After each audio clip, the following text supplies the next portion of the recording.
好啦，而家就嚟試下呢一個所謂嘅神奇開蛋器。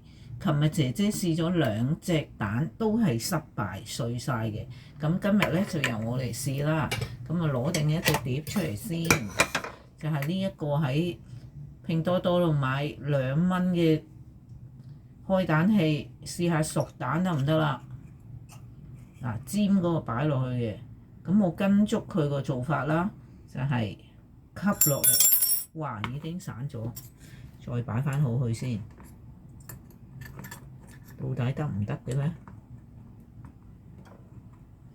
夾住隻蛋啊嗱，咁樣夾。咁跟佢嘅指示咧，就係要輕輕將呢一個嘢咧吸落去嘅，唔好咁大力喎。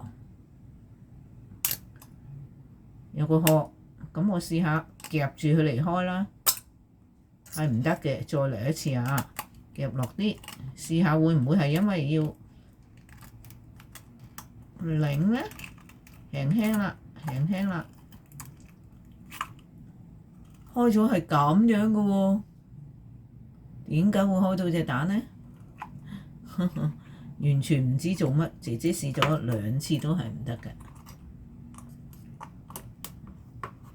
睇下個結果，真係開咗啊！開咗2邊蛋咯，係完全未剝個殼㗎。